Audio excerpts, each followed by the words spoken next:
High friends, this is Manoj and you are watching my channel Manoj da two wheels traveller. আজকে আপনাদের একটা নতুন জায়গায় ঘুরতে নিয়ে যাব। জায়গাটা হচ্ছে নৈহাটি যাব প্রথমে। সেখানে নিয়ে যাব আপনাদের বঙ্কিমচন্দ্রের বাড়ি দেখাতে। বঙ্কিমচন্দ্রের ইতিহাস বিজড়িত বাড়ি। সেখান থেকে আরও কয়েকটা জায়গায় যাব। পরপর কোন কোন জায়গায় যাব সেগুলো আপনারা ভিডিও না দেখলে বুঝতে পারবেন না। তো ভিডিও সঙ্গে থাকুন, প্লিজ লাইক করবেন, শেয়ার করবেন এবং অবশ্যই কিন্তু চ্যানেলটাকে সাবস্ক্রাইব করবেন। ইচ্ছা আছে নৈহাটি থেকে নদী ক্রস করে, মানে হুগলি নদী ক্রস করে আমরা যাব চুচড়ো ঘাটে। ওখান থেকে ইমামবাড়া যাওয়ার ইচ্ছা রয়েছে, দেখা যাক সেটা সফল হয় কিনা। ইমামবাড়া গিয়ে ওখান থেকে আরও কয়েকটা জায়গা যাব। তো এখন একটু গরম পড়ে গেছে, তো দেখা যাক কতটা একদিনে কভার করা যায়। আমার সঙ্গে আমার ওয়াইফ আছে মধুমিতা, এবং আপনাদের সবার প্রিয় গুড্ডু তো রয়েছেই। তো চলুন আমার সঙ্গে থাকুন Manoj da two wheels travellers. বন্ধুরা, এখন আমি চলে এসেছি নৈহাটিতে। এখন আমি দাঁড়িয়ে আছি বঙ্কিমচন্দ্রের ঘরের সামনে। সাহিত্য সম্রাট বঙ্কিমচন্দ্র, ঋষি বঙ্কিমচন্দ্রের যে আদি বাড়ি, সেই আদি বাড়ির সামনে এখন দাঁড়িয়ে আছি। আগের পর্বে আমরা দেখিয়েছিলাম রাজা রামমোহন রায়ের বাড়ি। তো এখন আমরা চলে এসেছি নৈহাটিতে বঙ্কিমচন্দ্রের বাড়ির সামনে। তো এই সেই বাড়ি, তার সামনে মন্দির রয়েছে। আপনারা দেখুন, ভালো লাগবে আশা করি। এ হচ্ছে বঙ্কিম ভবন, কাঁঠালপাড়া বঙ্কিম গবেষণা কেন্দ্র।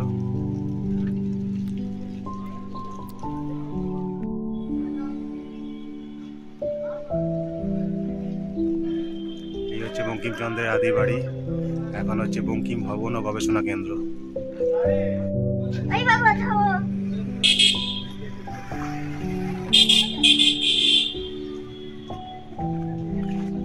এ হচ্ছে বঙ্কিমচন্দ্রের সংগ্রহশালার সামনে দাঁড়িয়ে। সামনে রয়েছে একটা শিব মন্দির, এই হচ্ছে শিবলিঙ্গ, আর তার সামনে এই মন্দির। গুড্ডু আর মধুমিতা গরম পড়ে গেছে, তাই ছাতা নিয়ে এসছে।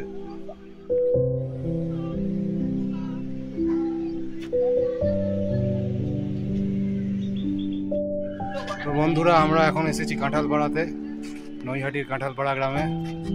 বঙ্কিমচন্দ্রের ঘরের সামনে প্রবাদ প্রতিম পুরুষ ঋষি বঙ্কিমচন্দ্রের বসত ভিটের সামনেই আমরা আছি। এখন আমরা ঢুকেছিলাম বৈঠকখানায়, ভেতরে ছবি অ্যালাউ নেই, তাই আমরা দেখাতে পারলাম না। কিন্তু ওখানে খুব সুন্দরভাবে সুসজ্জিত রয়েছে সব কিছু। এমনকি উনি যে দাবা খেলতেন, সেই আগেকার দিনে দাবার গুটিও রয়েছে, অনেক বই পুঁথি রয়েছে। তো এবার ওনার বসত বাটির ভেতরে ঢুকবো, চলুন দেখা যাক। এই হচ্ছে আমাদের দুর্গা দালান, একদম বাড়ির ঠিক অপোজিটেই রয়েছে। আর এই হচ্ছে বাড়ি, বসত বাড়ি, বিশাল সাদা।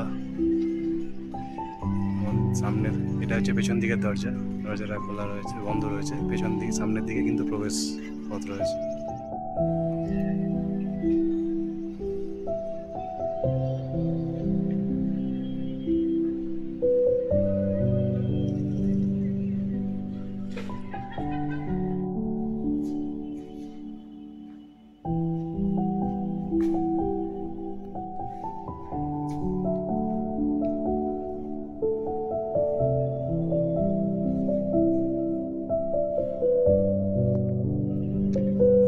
আসছে মধুমিতা হেলে দুলে কেমন দেব।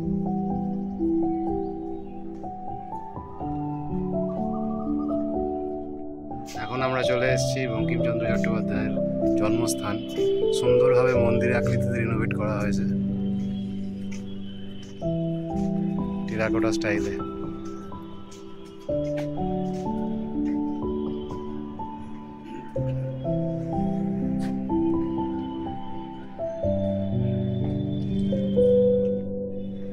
এই হচ্ছে বাড়ির ভেতরের অংশটা।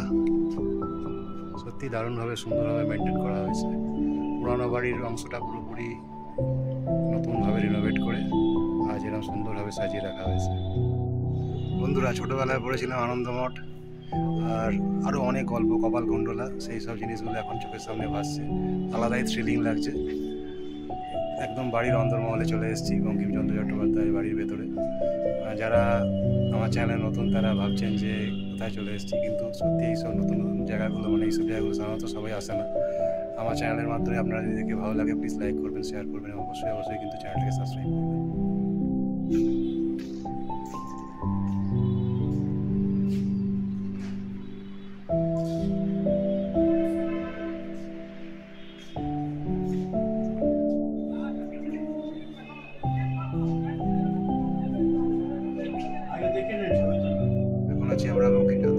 বাড়ির দোতলায়।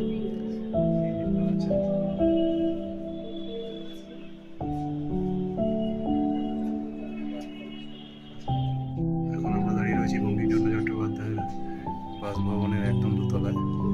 দারুণভাবে রিনোভেট করা, দেখতে পাচ্ছেন পেছনে ছবি। বঙ্কিমচন্দ্রের পুরোপুরি প্রত্যেকটা ঘরের ভেতরে আমরা ঢুকলাম, ঢুকে পর্যবেক্ষণ করলাম সেই যুগে উনি কী কী ব্যবহার করতেন, কী কী লিখে গেছেন, তার প্রত্যেকটা জিনিসের নিদর্শন এখানে রয়েছে। কিন্তু ভেতরে ছবি তোলা মানাতেই আপনাদের দেখাতে পারছি না। কপালকুণ্ডলা, যুগলাঙ্গরী, ইন্দিরা, বিষবৃক্ষ, মৃণালিনী, এইসব জিনিসগুলো মনে পড়ে যাচ্ছে। তার সেই কালজয়ী উপন্যাসগুলো সত্যিকারে কাটা দেয়। একসময় তিনি এখানে থাকতেন আর এইসব অমুক জিনিস সৃষ্টি করে গেছেন।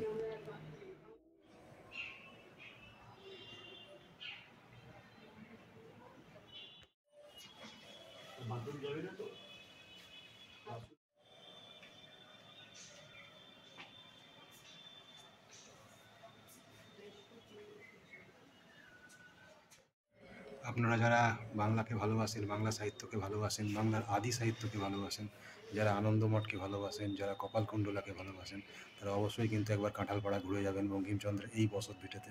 অনেক কিছু জানতে পারবেন, নিজেদের মধ্যে বাঙালি ভাব জেগে উঠবে।